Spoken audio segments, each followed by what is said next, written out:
In the southwest, members of the Nigerian Labour Congress and affiliate unions in the region staged a peaceful protest in solidarity with the Academic Staff Union of Universities. Rafiu Hamid tells us more in this report. In Akure, the Ondo State capital, members of the unions marched through major streets, chanting solidarity songs. Armed with placards with various inscriptions, the organized labor frowned at the federal government's inability to meet Asuu's demands. They took the protest to the governor's office, where they were addressed by government officials. What we want from the federal government is to come back to the negotiation table and sign the agreement that they have. Federal investment is not an Asuu matter. I want to say it's a Nigerian matter. We are talking of several generations of our children. In Abeokuta, the protest was led by Emmanuel Bankole and supported by members of the National Association of Nigerian Students. They condemned the rate at which the federal government gives approval for the establishment of more private universities, while public universities are grossly underfunded. Our affiliates are prepared to shut down this country if after this protest nothing is done.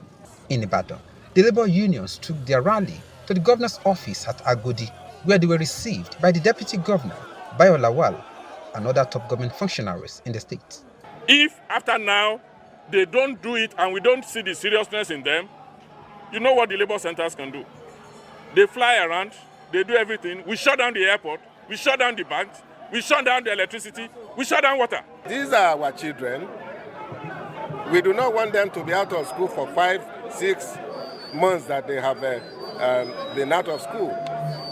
It's not helping the economy. The situation is not different in Osun State.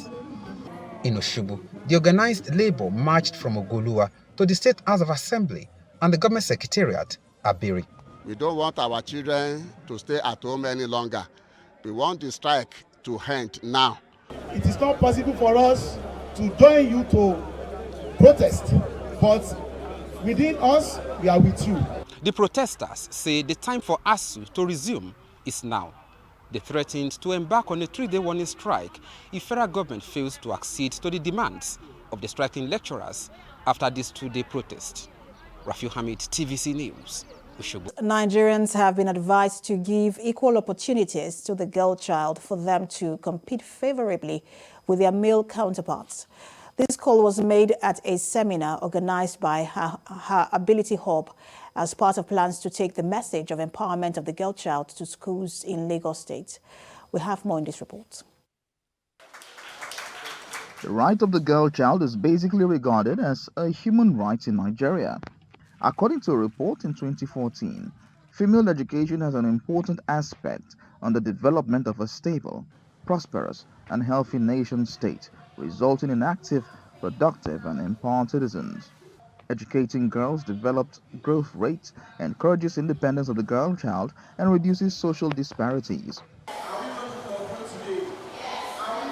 It's on this premise that this symposium is held, to put a spotlight on the issues affecting the girl child in Nigeria. As we are aware, in our basic social studies, there are different agents of socialization.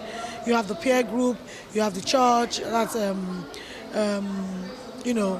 religious centers, you have the home, you have schools, etc. So those are agents of socialization, and which some part of it could be lackadaisical, some part of it we've lost it. The core objective of the Ability Hall is to emancipate the mind of the girl child, basically, because we have noted that there are stereotypes that create a fictional glass ceiling over the minds of our children, especially the female children.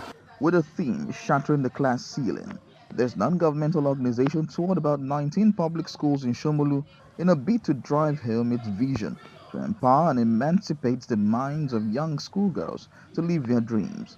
The students got mentored and given step-by-step rules to achieving set goals.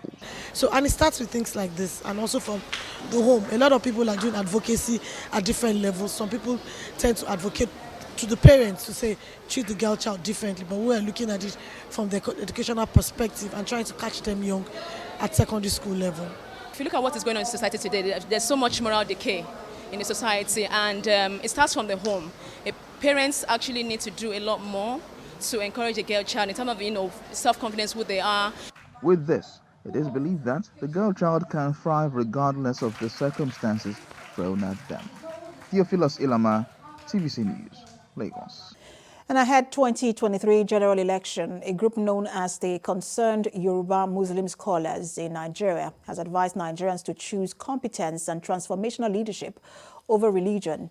This follows reactions by some Nigerians over the choice of Asiwaju Bola Tinubu to pick a Muslim as his running mate. Olaide Oyewole reports. The decision of the All Progressives Congress presidential flag bearer, Asiwaju Bola Tinubu, to select Kashim Shettima, a fellow Muslim, as his running mate has sent tongues wagging. These has in turn led to several reactions, especially from the apex umbrella body of the Christians in Nigeria, to discredit the move. In 1978, at this press briefing, these concerned individuals are asking Nigerians to shun religious and political bigotry, but rather focus on the competency of those who can make positive landmarks in the country. We seek a secure, politically stable, economically prosperous, and religious tolerant Nigeria. As we near 2023, we call on all well-meaning Nigerians to shun campaign of hate, bigotry, and focus on issues of concern for the betterment of people's welfare. It is by doing this that we can have a successful election and chart a new course for our beloved nation. They urge religious leaders to be a source of moral guide to their followers instead of inciting them against one another. Unfortunately, people who are supposed to be a moral guide for a united and prosperous nation have now become agents of the opposition party just for a miserable price.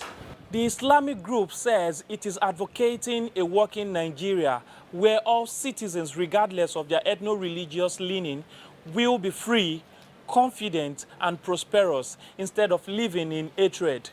Olaide Oyewole, TVC News, Ibadan. And as part of preparations for next year's elections, the national market leader for Lashade Tinubu has ordered all markets in Lagos to remain shut on Wednesday, the 27th of July.